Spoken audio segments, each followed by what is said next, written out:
out of all the lists that I do every offseason, this one is always the most difficult and always makes the most people mad.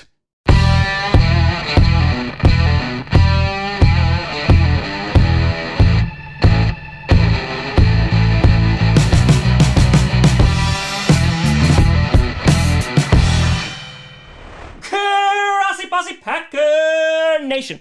Welcome to another episode of Packcast, the podcast where you don't have to be backwards time, but it sure does help. I'm your host, Tom List Be Mad Grossi, and today we have made it to the end of the player position listicles, and we are ending with a doozy, and that is trying, and I emphasize trying, to rank the top 10 wide receivers heading into the 2022 NFL season.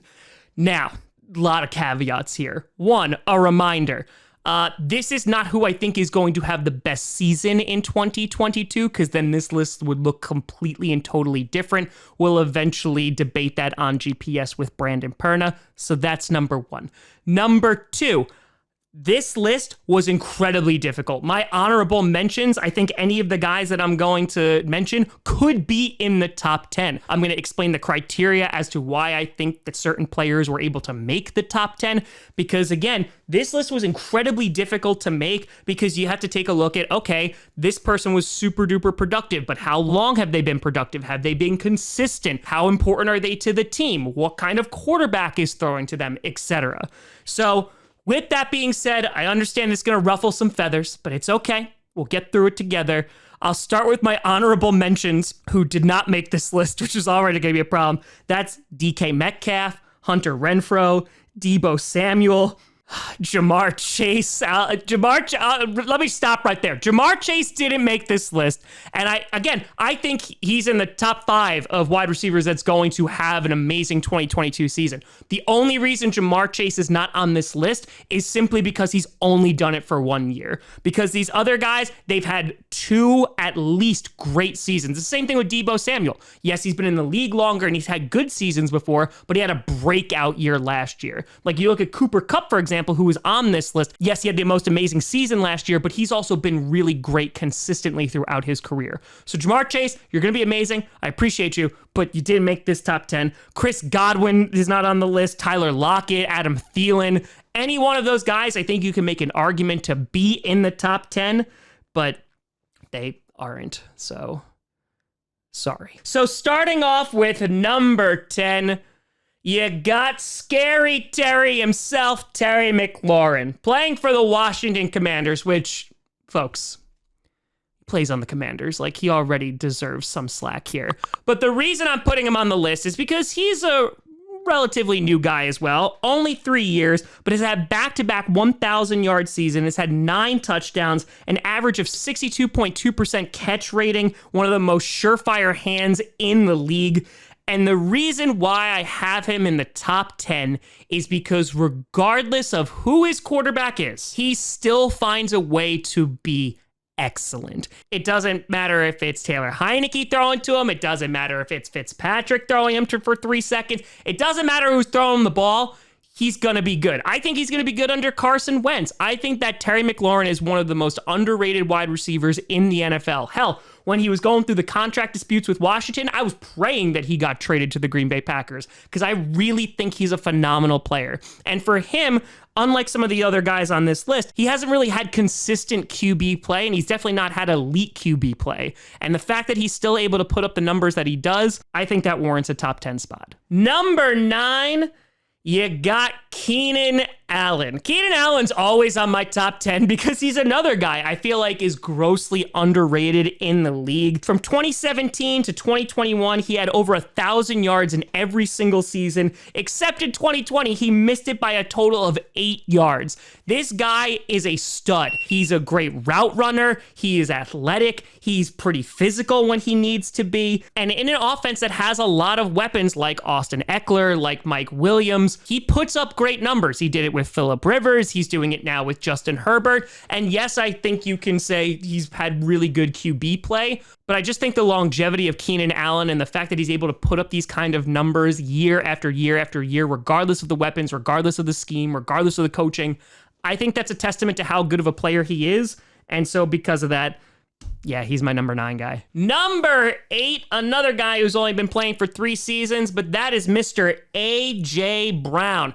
Recently traded to the Philadelphia Eagles. Another guy who I think would have had over 1,000 yards last season if it wasn't for injury. But this guy, why I have him on the list is he's a true game changer. He's a deep threat. He's got good hands. Had 869 yards and 5 touchdowns in 13 games last season. Again, I think it would have been back-to-back 1,000-yard seasons if he didn't get injured. And you could see when he was not on the field for the Titans, they definitely struggled. The biggest thing here is this guy is only 24 years old. Now, he is going to play with Jalen Hurts, but then again, he's playing with Ryan Tannehill. So Tannehill, who I think is an underrated QB, is not really known for being one of the best arms or most explosive guys in the NFL. So I'm curious to see what he does with Philadelphia. But yeah, A.J. Brown's a damn good football player. Number 7, you got Buccaneers wide receiver Mike Evans. Guy's been in the league since 2014. Since then, over 1,000 yards every single season he has played. That's consistency, baby. Doesn't matter if it's Jameis Winston. Doesn't matter if it's Tom Brady. 27 touchdowns in the last 2 seasons. Such a deep threat. Pretty good route runner, but his hands are phenomenal. Always a red zone threat. And I speak to his testament of he's able to play with a guy like Jameis Winston, who we know had his struggles, but had a great deep ball. Mike Evans just feasts on defenses, and I think that he's a phenomenal player. Even when you have guys like Antonio Brown and Chris Godwin on the team, he's still able to put up these numbers. So Mike Evans, another guy I think is constantly underrated. Out of my top 5, but definitely deservingly in the top 10. Number 6...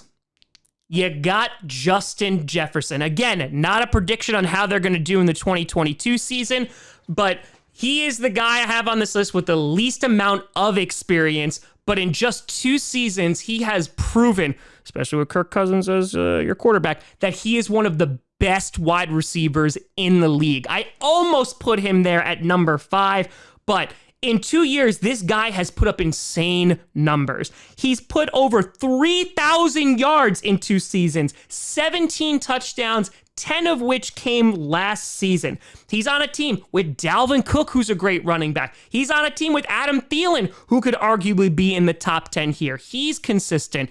And again, Kirk Cousins is his QB, and he had Mike Zimmer, who was a run-first offensive guy. Justin Jefferson has torched many secondaries. I know because the Packers are one of them.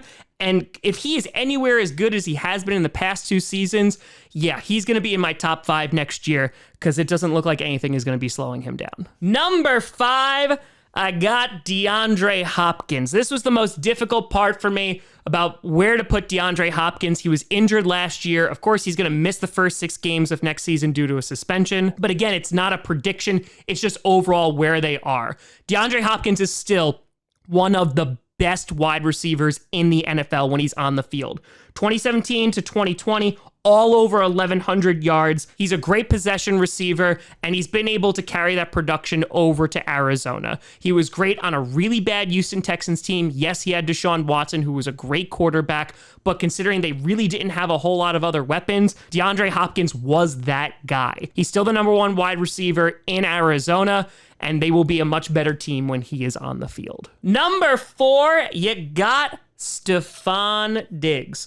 Over 1,000 yards each season since 2018. Obviously was good, borderline great on the Minnesota Vikings. Has been phenomenal in Buffalo. Over 1,000 yards last season. Had 10 touchdowns as well. He is the definition of a true number 1 wide receiver. And in Buffalo, where there's a little bit of a lack of receiving weapons, you had Cole Beasley, you have Gabe Davis, who definitely came along last season, but Stefon Diggs is the guy who runs the show. He's one of the reasons why Josh Allen is able to be so successful, because screw it, Stefon Diggs is down there somewhere. Stefon Diggs got a lucrative contract with the Buffalo Bills. They traded a lot to get him, and it was 100% worth it, and he is a difference maker on any team. Number 3, you got Tyreek Hill. Back-to-back 1,200-yard seasons, had 9 touchdowns last year. He is the definition of the NFL's deep threat. The speed that he has, he blows past secondaries. He can take, even if it's not a deep threat, a short slant and take it to the house. That's what he mentioned with Tua, the accuracy. Now we'll see if he was blowing smoke a little bit about Tua, but I'll be very interested to see how he's going to pair with a guy like Waddle in Miami. I think that the Miami Dolphins are set up very, very nicely to be successful this season, all depending on Tua. And the best part is he's only 27 years old, so he's still in the prime of his career. Number 2, you got the receiver who had the best season last year, and that is one Cooper Kupp. Over 1,900 yards last year, almost 2,000, had 16 touchdowns, both of those numbers leading the league. Yards after catch, this guy is absolutely phenomenal. Another one who could just take things to the house, was so explosive under Matthew Stafford. And the reason why he's all the way up at number 2 is because he was able to put up insane numbers even with Jared Goff. So considering, how Jared Goff is, this is a pretty big accomplishment. Cooper Kupp really unleashing this past season, and I really think just showing off to the rest of the NFL how damn good he is. And finally, number 1, you got Davante Adams. Yep, he's still my number 1, even though he's not on the Green Bay Packers. Though if he sees this, maybe he'll want to come back to the Green Bay Packers. Davante, please come back. Doesn't have the elite speed, but every single year, when every single defensive back and wide receiver is asked who's the best route runner, who's the best receiver, Davante Adams is usually the answer. If you don't believe me, just ask Jalen Ramsey. But Davante Adams has been absolutely phenomenal. Best route runner in the league, 1. Fantastic hands. 2. On top of that, 29 touchdowns in the past 2 seasons, and he missed games in both of those seasons. So the fact that he had 18 the year prior, and now he still had 11 this year with injuries, just shows how freaking fracking good he is. Back-to-back seasons of over 1,300 yards. I'll be very interested to see what kind of numbers he puts up with Carr, but considering they have the old roommate connection and he used to work out with Carr every single offseason, I wouldn't doubt he's going to put up some production. He was obviously the number 1 wide receiver in Green Bay, and that was kind of my point here. Everybody knew Davante Adams was getting the ball. They triple covered him, they double covered him, and he still put up these kind of numbers. So until proven otherwise, I think Davante Adams is the best wide receiver in the NFL, and I think that a lot of NFL players would agree. But let me know what you think down in the comments below. How do you feel about this list? Who would you put on this list? Let me know what you think. You can always tell me at TomGrossiComedy.com or TomGrossiComedy, all social media, see down below. Check out podcasts on SoundCloud, iTunes, Google Music, Spotify, and of course YouTube. And a big shout out and thank you to all the patrons over at patreon.com/TomGrossiComedy and the YouTube members. But thank you so much for watching. I'm Tom Grossi. And as always, go Pack Go.